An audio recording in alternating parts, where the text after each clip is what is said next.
been a while.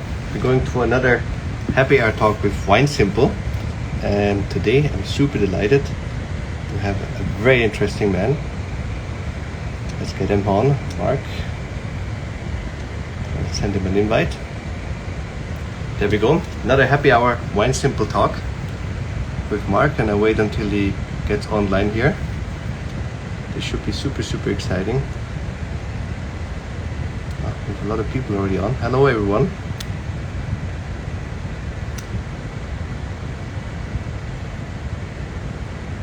Let's see if I invite him. Take it on from there.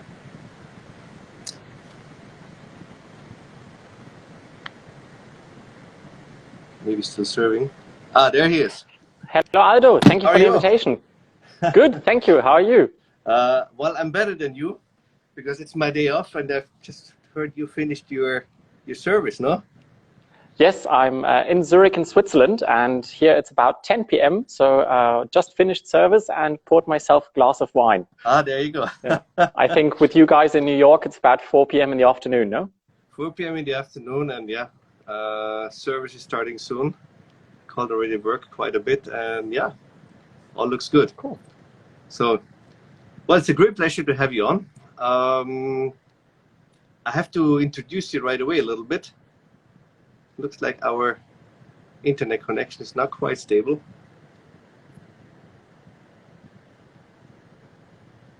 Let's see. Can you hear me? We had a quick interruption with the internet. You obviously have a very charming German accent, like me, even though it's a little different originated.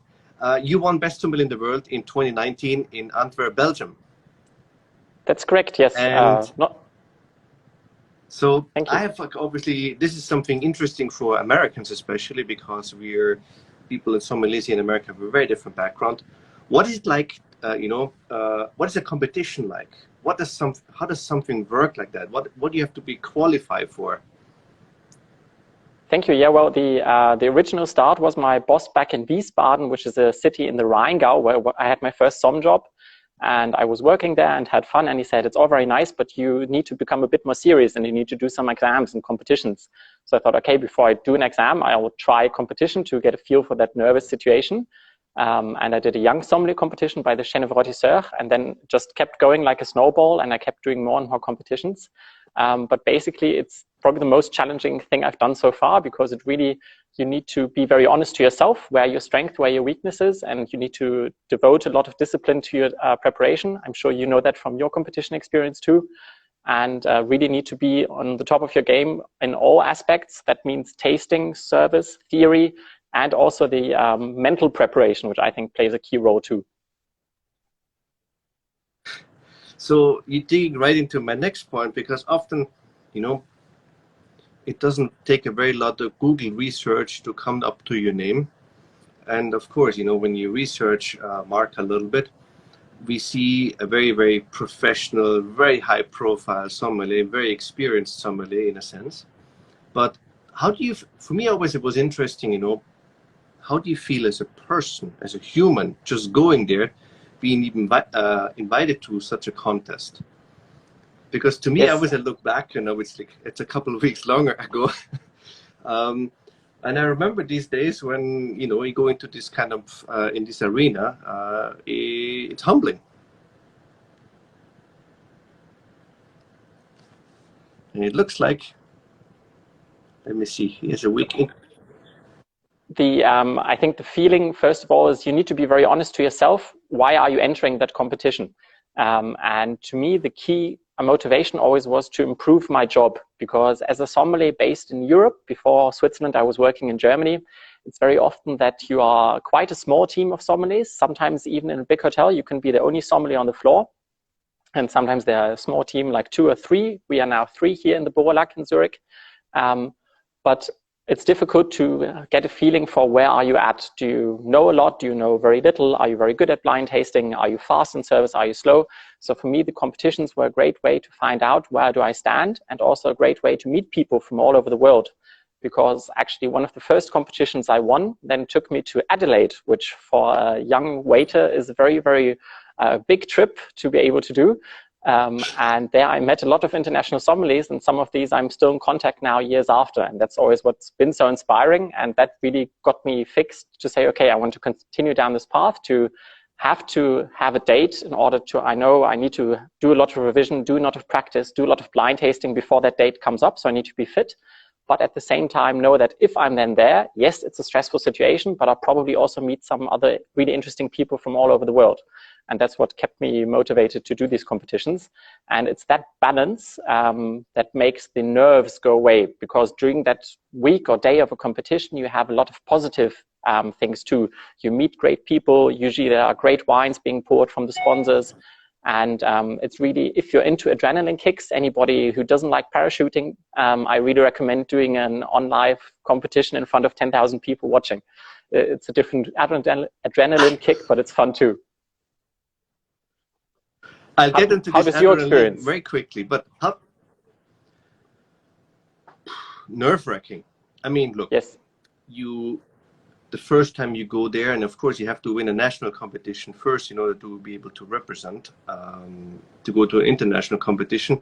But to me, I always thought, you come there, I come from Tyrol, which, it's a very humble place. So you come up there on an international stage, and the moment I walked up on stage, it felt like, even though I stepped up the stairs, I got smaller and smaller and smaller. And that's kind of, it's nerve-wracking, and it's really humbling. And then, of course, you see many idols, very, very many mentors you see, and of course, and all of a sudden you get access to them, Yeah, I absolutely agree. It was, there's a really funny scene actually from the final I did in Antwerp. It was like a big theater room with just over 1,000 people watching on site and 10,000 online. And because it was the anniversary edition, it was the 50th year of the ASI, the International Sommelier Association, there were all previous champions there, except sadly for Gérard Basset, who passed away. And so that's very intimidating when you see all of these amazing sommeliers to whom you look up. But I hadn't really picked up on who else was in the jury. And then came the table with the blind tasting, and I saw Andreas Larsson, whom I was expecting, and suddenly Jancis Robinson puts down a glass of wine in front of me and says, "Now, please do a full organoleptic description of this wine." I was like, oh my God, it's Jancis Robinson. And I got half a heart attack and had to ask her to repeat the question, because it's such an amazing feeling when you suddenly see someone like that in such a nerve-wracking situation. So it was a fun moment I like to think back to. I mean, this is for me I have to laugh, because when you say you worked at the Ente, this was actually my first book I bought getting into wine. Oh, okay.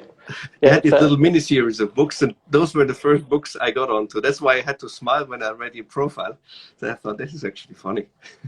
Yeah, it's a great restaurant. It's of course, what's fantastic was for me was, when you get into contact with people like a Jancis Robinson. I remember when I met her the first time, of course, I mean, it's wow, right? But when you get her then in an exam experience, that's like a whole new rawness. You sit in front of someone. Huh? Can you describe that? It's very interesting when you meet people in a competition and then get to know them outside of the competition, especially if they are sitting behind the judging table, because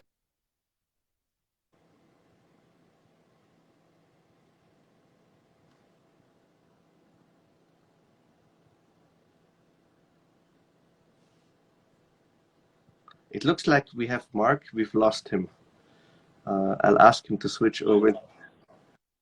Marc, can I ask you one question? Are you on Wi-Fi? Can you go off yes. Wi-Fi and go on the regular data? Because we have you off and on. Yes, I can. It's probably a bit more stable connection then. I hope so.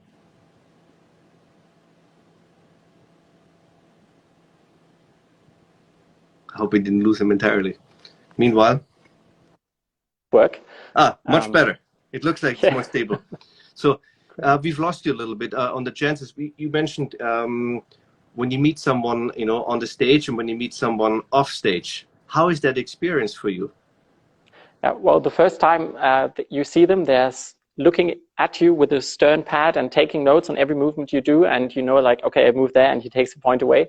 But then when you meet them later at the event after the exam or on a different wine trip, on something like Pro-Wine, you actually get to know they're all like you, because they've all been through that situation. And I think that's something that's so great about the sommelier community, that everybody has been through the same experiences. Everyone started off bussing tables and polishing glasses and then moved on.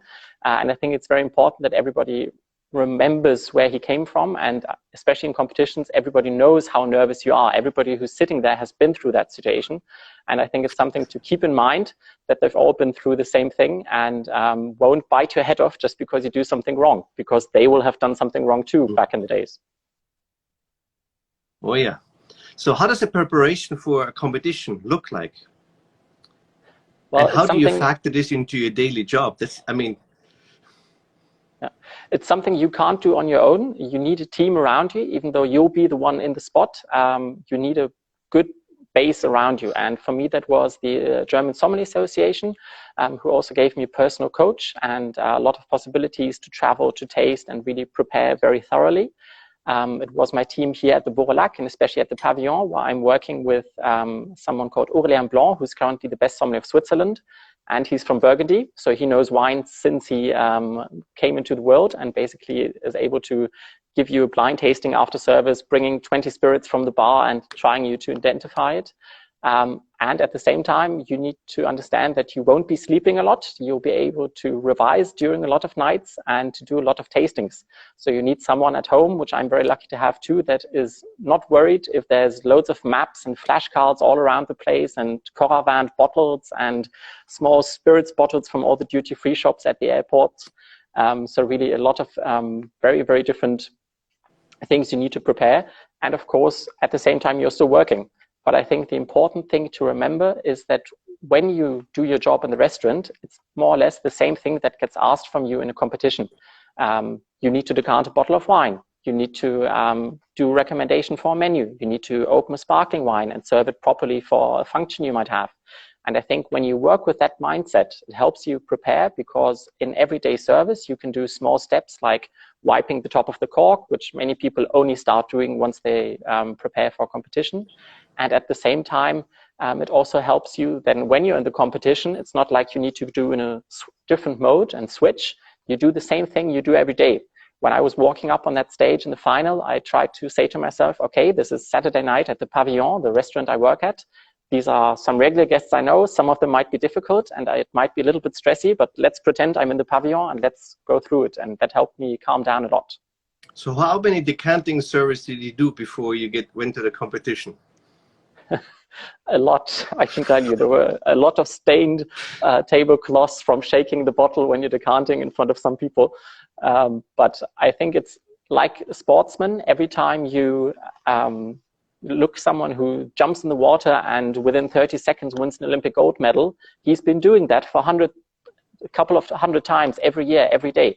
And that's the way he wins that gold medal. And I think that's very important to understand, that you need to do it for your own passion. You need to love what you do, but you need to be very thorough and need to remember all the steps necessary to do a certain task or do a certain part of the theory exam.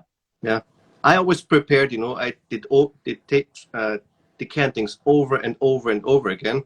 So I literally knew exactly when I was lighting the candle, when I was holding the bottle onto the decanter. So when they gave me the time alert, I know how many more minutes left, and I knew exactly where I was standing. So I really had time kind of to focus entirely on the room and not have to think about it, where to put what. That was so automized. Yeah, I totally agree. It's a lot of small details, like how you set up your guéridon, how you walk around the table. And these are the things that need to be automatic, because at the same time, they will probably throw questions at you, or there might be a surprise, like you're in the middle of decanting a bottle of red wine and suddenly they're asking you to serve a craft beer very quickly at the next table, which is how it is in real life. It's nothing that's completely crazy. But those kind of things you need to be ready to do. And I had to smile when we did the finals, because in the semifinals, there was a decantation of 2 bottles of wine for 6 people in 6 minutes. Then we came to the finals and there were 8 people and 1 bottle of wine, but 6 minutes. So I thought, okay, there will be a trick. And I was speeding up so fast, and then I'm always around with the table and I noticed, oh, there's no trick coming. So I started to relax and then just do some small talk. But like you said, you need to be very cautious of time. And what I did, I was binge watching YouTube, not Netflix, because on YouTube, you find a lot of previous competitions. You find a lot of exams from all over the place, and you get a feeling for how long a regular decantation task or regular champagne task should last. So then when you come to a table in a competition and you hear suddenly you have much more time than allocated, then you should not lie down and relax. You should really speed up, because probably there'll be a second challenge coming that you are not seeing yet. So it's good to get a feel for what comes up in most competitions and speak with a lot of people that have been to other competitions. Well, my time actually passed from competing. Now I train people quite a bit, or they come to me and ask. But it's also the same when I work at Le Bernardin. You have to control the table. It's not that you become proactive, not reactive. The moment you're reactive, you've lost. Yes. And it's the same thing there. That's why, you want to scan that room, you want to scan that table, because there will be challenges. And you have time, because you don't have to think about it anymore, because the task itself is automated. That leads me to something I really want to ask you, because I know you're walking on 2 foot. One foot is always in a 3-star environment, Bernardin, and then when I understood correctly, the other one is next door, downstairs in your wine bar. So a much more casual place. And would you say you do the same wine service in both, or is it very different? I've always wondered. It's a challenge because I mean, it's I just walk across a patio, and it's 40 steps, literally. And look, in peak season, it becomes challenging for me, because I come in with such a speed in there. And I had once actually a regular client from the wine bar smiling and said, "You need to pull the switch in your brain. Now you're in the wine bar." But again, this is when you're so caught up in your momentum. But and it's for us actually, when we opened the wine bar, it was a challenge, because working on 3-star, it's a lifestyle, literally, and it changes your mindset. And it's for us majorly different whether to serve from left or from right. But in the wine bar, it's a wine bar. Who cares? And for us, at first, this was like, our heads were about to explode. Yeah, I can imagine. I always think of it a little bit as working in different settings within a hotel, because we also here have several restaurants, but then we also have very different functions. And sometimes it's a very formal wedding, but sometimes it's just a bachelor party, and you need to switch. And it's the same hotel, but it's not the same job you do. But I think some principles, as you mentioned, always stay the same. And it's always about thinking for the guest, and also trying to guess what's the next thing the guest wants to be. What you said with being proactive, I think that's a very important part of a service culture. When I look at you, obviously you're a very intense man. You can see there's focus, and discipline, obviously. And you mentioned it earlier. This discipline comes, from certain moments where you had to learn, and some often also painful moments. But when you have your adrenaline kicking up, and I've seen this many times, where people serve a bottle of wine and it becomes nervous or something that's right. All of a sudden that bottle starts, literally wondering, how do you tackle that nervosity? Because I've seen, I've worked with Arvid, and I know Arvid did with breathing technique. I did the same thing. I had mental trainer just, to focus and cut out when the adrenaline kicked in. Yeah. Yes, there are many things that come to play there. One thing that's definitely helping me was back in school. So a couple of years ago, I did theater classes. And in theater, you learn a lot about that, because everybody knows stage fright. Nobody gets born, or very few people get born and like to speak in front of people and like to move around in front of people. And then everybody's shaking a little bit. Everybody gets heat in the face. And everybody starts breathing quickly, which you then hear when you speak. So there you learn to be very self-conscious in terms of that you listen to your body, and that when you notice these telltale signs where everybody's a little bit different, you think about them and try to control them. And I think to start off, you need to be in a very calm mindset.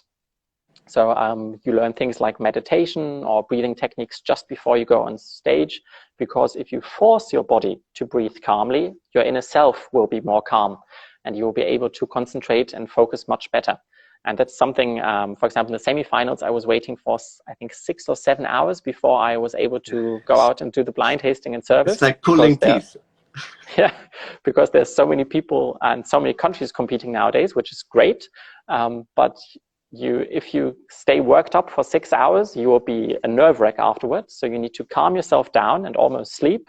And then about an hour before you go on, you need to start moving around. You need to do some breathing. You need to do some stretching, and you need to be ready for focus. But I think you know that very well. Anybody who's watching and working in service, it's a bit like when you only have a dinner service at a restaurant. You might be in the office, or you might be helping in a different department, and you might already have felt that you spent a lot of energy in that day. But the guest that comes in at 7 p.m., he wants you bright and fresh. It's like that stewardess that after 12 hours in the plane tells you, "Thank you, Mr. Sohm. Thank you for flying with us." She's had a 12-hour shift, but she needs to look bright and fresh. And it's the same in service. And I think it's something that you can train. And I think it's something that makes it fun because it's a new challenge every day. And that goes both for classic restaurant service, but also for competition service. Well, this is hospitality and this is service. Yeah. This is the 101. You don't have to look very far there. And I was wondering, because if you don't mind me saying, you're 1 or 2 years older than myself. And sadly, you're very polite. Yeah, I live in Switzerland, so I need to be neutral. Yeah. I know that many people that have achieved as many things as you have, worked in a great restaurant, written successful books, made their own wine, they decide to leave our job and say, yes, I'm a sommelier, but don't work on the floor anymore. And I know that you are still working on the floor every day. And I think that's very, very inspiring. And I was wondering, what gives you the motivation to do that for so many years and to keep on doing it, especially in such a stressful environment? I mean, I get up in the morning and I have a smile to go to work. I love my job. I love being in wine. I like the challenges. I was never good at easy jobs. I like to struggle, and I mean, in a work environment, I like to think. And look, I work in a great restaurant. I have a phenomenal chef to work with. I have an incredible team, which I consider family, as my team, and I have the perfect setup. So yes, I could work for a wine importer or for an airline, but that never really interested me because I'm a sommelier. Yes, I get my outside satisfaction, for instance. You know, it becomes increasingly challenging the older you become, you know, to maintain your passion, to maintain your fire. And there will come a time where you need also a little bit, you realize you need a little bit more sleep than 4 hours. That worked only for a certain amount of time. But I love my job and I love being on the floor. And, you know, it's such an easy job in a sense because with working with clients, you get instant gratification. Plus, working in New York in such a exposed environment, I get to meet the greatest and the smartest people within their industries. And I can learn so much from them. And I do learn so much from them. So there's not much more to what I would change. Looking back, I wouldn't change a whole lot. Yeah, I agree. I hope, and I think at the moment, very personally, I will say the same in a couple of years' time. But I think the key thing is to do this job for a passion and to be passionate. And when I was a kid, I always wanted to be a physicist. And I wanted to design aeroplanes and cars. And then I noticed that it's a very interesting thing. But first of all, I'm not good enough at maths.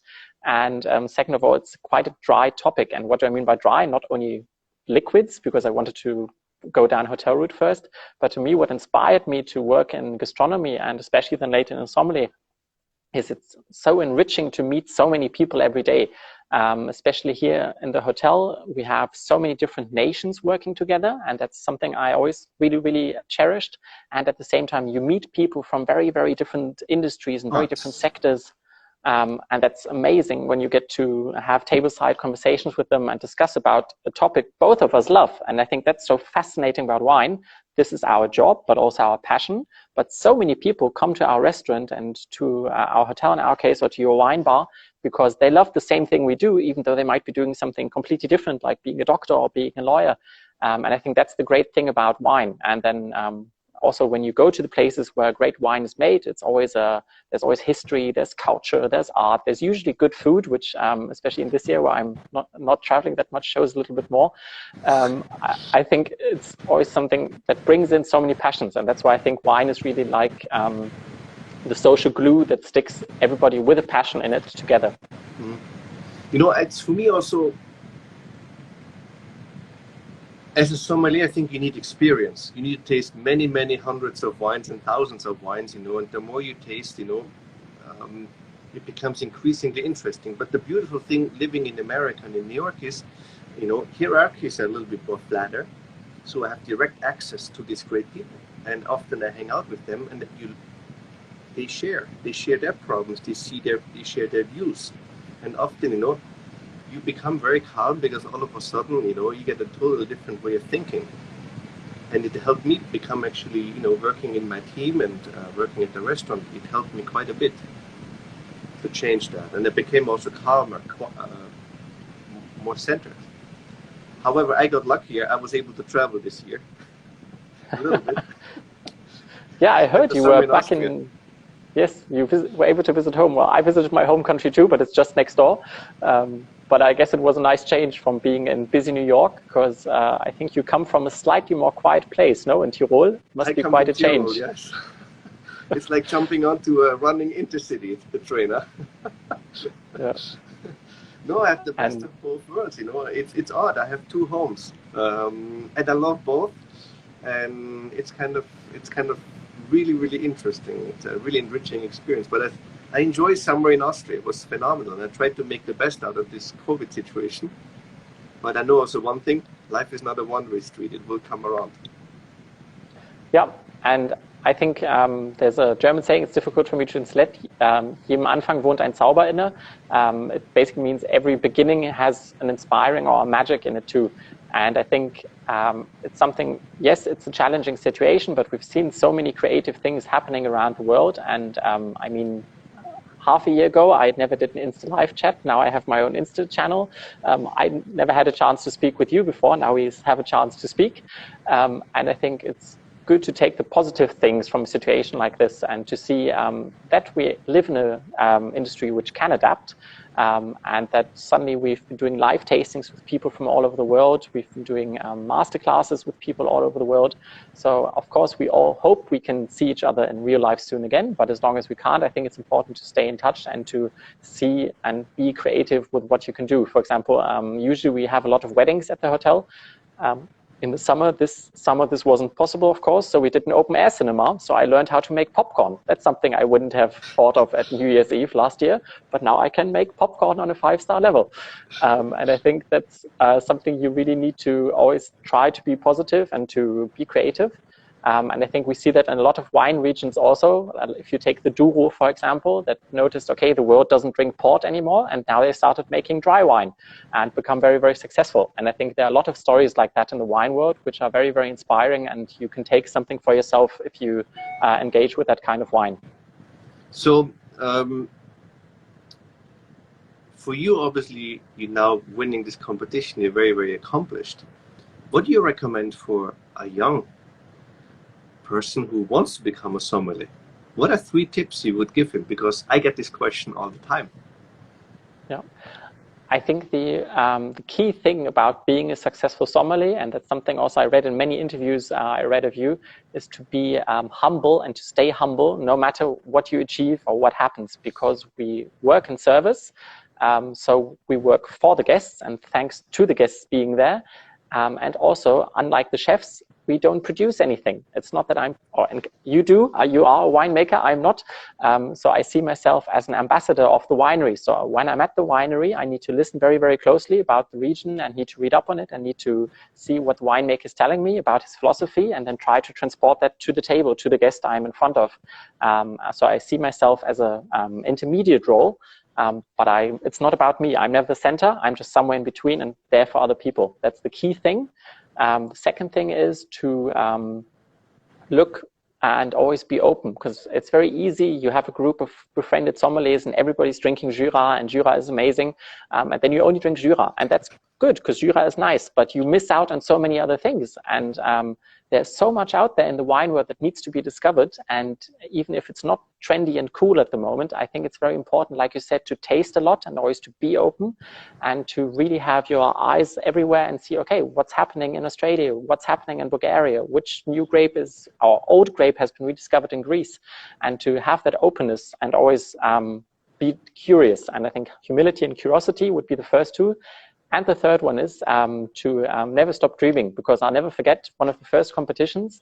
I knew who was judging, and one of the judges was Marc del Monego, and he's the first German sommelier world champion, and currently he's the only one to be a master of wine and sommelier world champion. And I spoke with my mother, and I said, look, I'm really nervous about this competition. There's Marcus, and Marcus is a living legend in Germany in the wine scene, and I don't know what to do. And she looked at me and said, like, Marc, someday maybe you'll be sitting there and judging together with Marc. I said, yeah, you're crazy, live on. And now it's happened. I've been sitting there, and we are good friends now, and he's very inspiring. And now we're in this competition on the other side. So I think I never believed that, but it happened. So I think it's important to always be humble, be open, but at the same time, always try to think positive, that crazy things in a positive way can happen. Yeah, I see this. We're very similar on that part. I see this all the time. It's almost, but even among collectors, they always drink the same.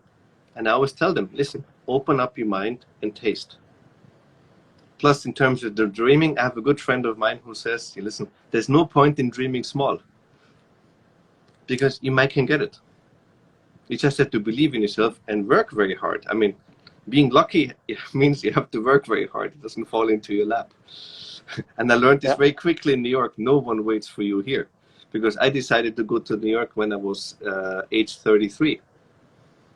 And I left a very safe environment to go into a very unsafe environment. I mean, I left everything, I left my family, everything was left behind, and coming to start completely from scratch. And it was a life-changing experience. And a very good friend and trainer of mine said, are you completely out of your mind? You're so good right now in Austria, so well known in Austria, and you're very safe here also. And now you're going to New York, starting from zero, and London wasn't far enough for you. But I followed my instincts also. I didn't get the right instinct feeling. And while the odds spoke against it, I had courage and the discipline. I'm a hard-headed Tyrolean sometimes. When I log on something, I tag on. So, what are your hobbies if you don't work? Yes. Because that's an important topic for us sommeliers. We've spent many hours. There would be much easier jobs where you spend much less hours. But how do you counterbalance that? Yes, I think the key is balance. And when I was preparing, one of the things I looked a lot into was the term master, because in German it's Weltmeister, which is close to master, like a master sommelier or master of wine. And I looked into other professions. And if you look at people that are masters, let's say carpenters, or when I looked back in old books, and master samurais, all of them had two things in common. And that is, they were a master at their craft, but they were very enthusiastic about other things too. And I think that's crucial to free the mind, that we don't only look into wine and spirits and beers, but for example, I like to travel in nature a little bit. I think the beauty of Switzerland is I live in a big city, Zurich, but every day I park my bike next to the hotel and I look across the lake onto the snow-covered Alps. And that's such a magic moment every single morning. And I rejoice in that moment every single morning, that I like starting the day that way. And the same way, within 10, 15 minutes, you're outside of Zurich, you're in a very mountainous region, the Alps. And especially now with the amazing colors, it's fall here. So all the trees are changing colors, and it's so inspiring. And in summer, I like to swim outside. In winter, I'm not swimming that much. I like to walk around more. Obviously. And sometimes I also like to read something that's not related to wine, although there are good wine books around, like from yourself. And I like to read just thrillers. And I went to British school earlier, so I read a lot of thrillers on British espionage. And I think that's just something, it's completely unrelated, but it takes my mind off and I can get lost in a book for hours. And it's a really interesting way to just calm down. How about you? You mentioned you do some sports. Well, I mean, yes. I think Eric Ripper always says, you know, you can't take if you can't take care of if you can't take care of yourself, you cannot take care of others. So I became a very passionate cyclist.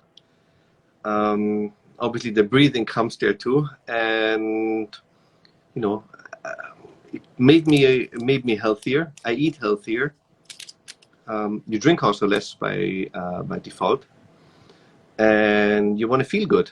And cycling is it's very straightforward there, and you have to be on it, otherwise you're terrible. And I've been very fortunate to ride with a lot of very, very strong people within this industry, but also some professional or former professionals.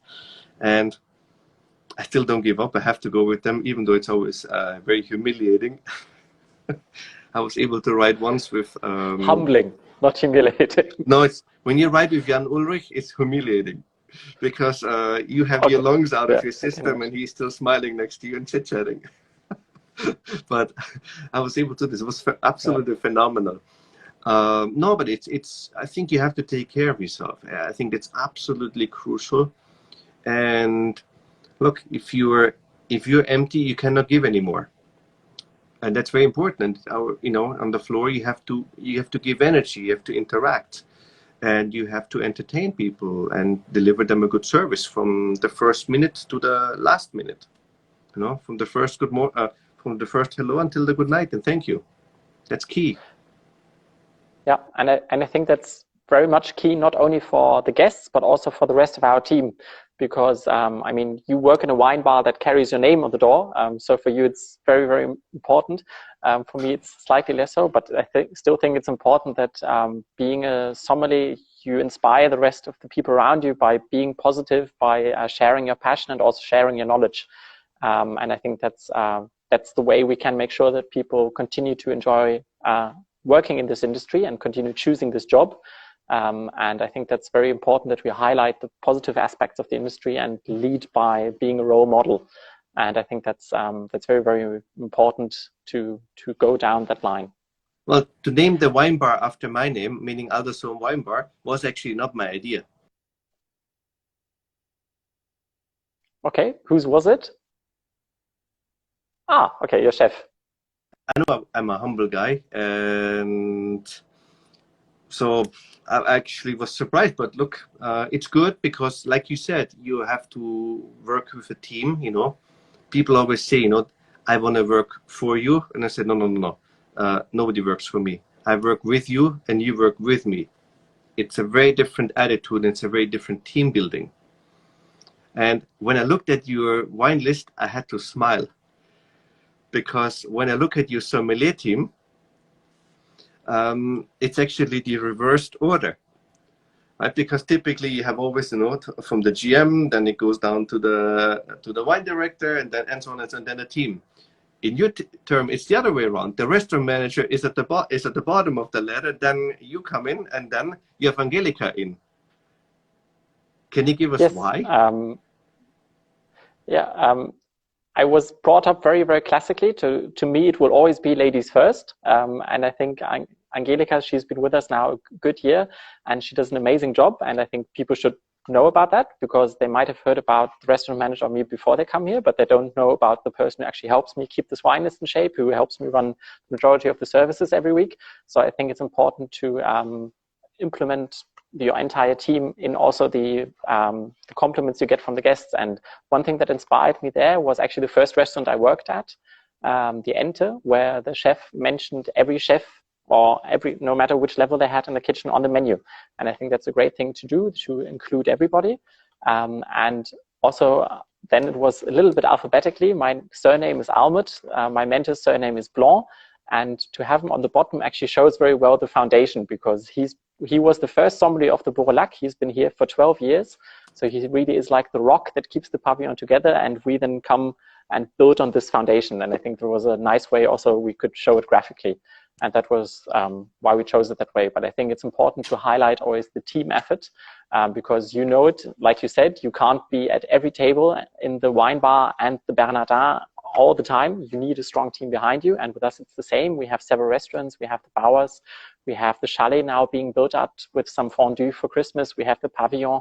And sometimes we have some functions. So you need to have a great team, which we do here across all departments. So everybody brings in their strength and you can rely on everybody and know everybody. And that's why I think it's very true what you said. You never work for or under somebody. You always work with somebody as a team. Yeah. Again, I'm nobody without my team. Absolutely, it's impossible. And you know, they stay also quite a long time, which is phenomenal to see. Unusual. I mean, my right hand Katja works with me now for 8 years. Yeah, that's in it. Similarly, that's long, yeah. So, but it's funny, you know, when I got into this sommelier world, there weren't that many women. Now we see more and more and more. And I have to laugh because the majority of my team is female, but for no particular reason, because you know, they're very good also. I'm glad to see the shift. Yeah, I think the wine world has become a lot more open. Sadly, wine always was a little bit about being in an ivory tower or on a pedestal, and people had the feeling they need to read a whole library before they could enter this world. And sadly, I think it's also a little bit due to the way some of our previous generation sommeliers did the wine service in the restaurant. But I think now with wine bars and with apps like Vivino and a lot of shows on wine, people are more easily fixed by the wine bug and like to enjoy wine.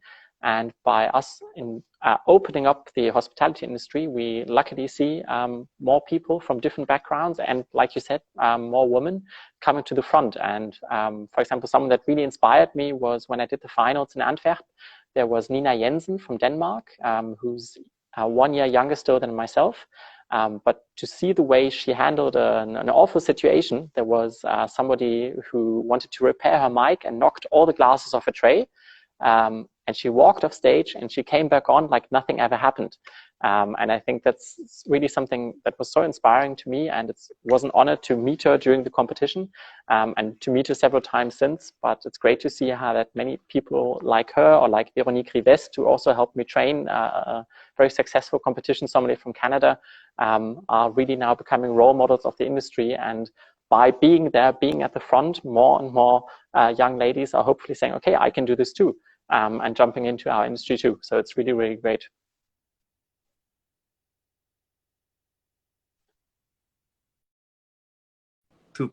And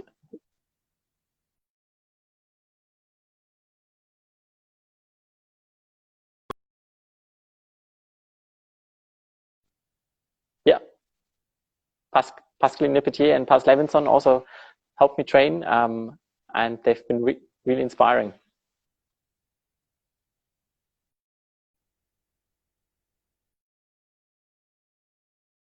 It's either or connection. So in the hope that the people there watching can.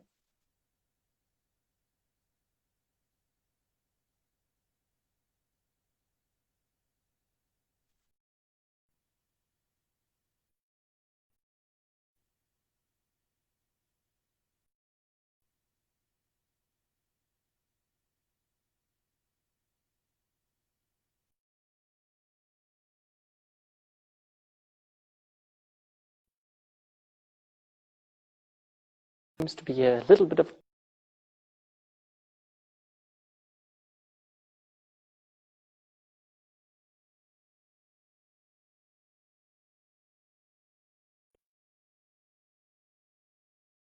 Swiss chasselas very often, so I brought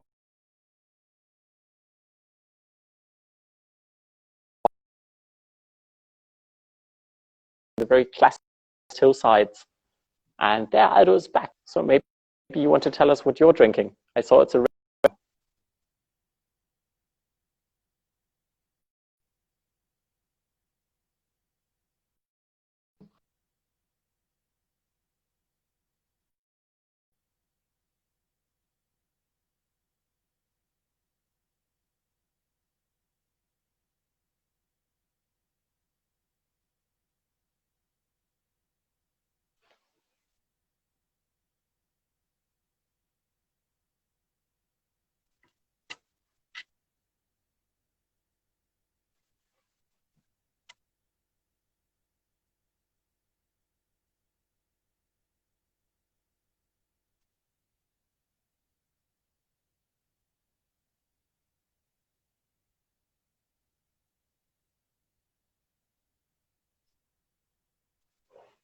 Cool. Haven't.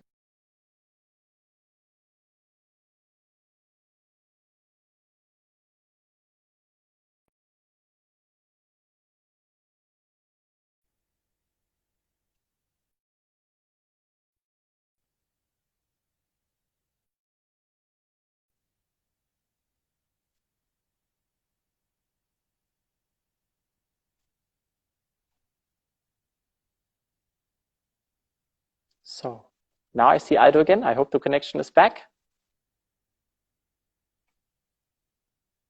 It's a long way between Zurich and New York, so sometimes there are some technical challenges.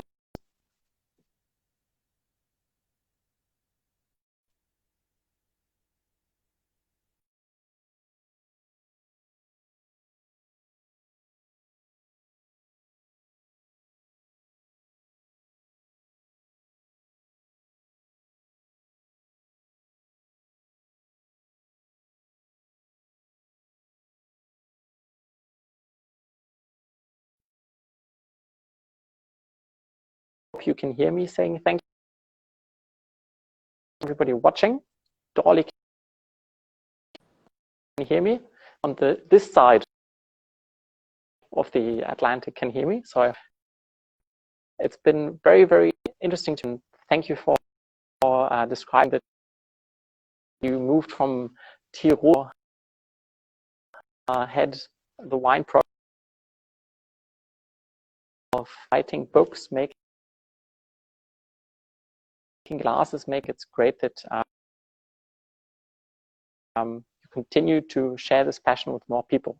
So thank you very much for having me, and I hope you enjoy the rest of your day off, if I understood correctly, and manage to find that wine bottle. This is a good friend from Austria, make me smile. He said, somebody special from America is disturbing the internet connection. Good to see you there, Andy. So I'm not sure Aldo can hear me.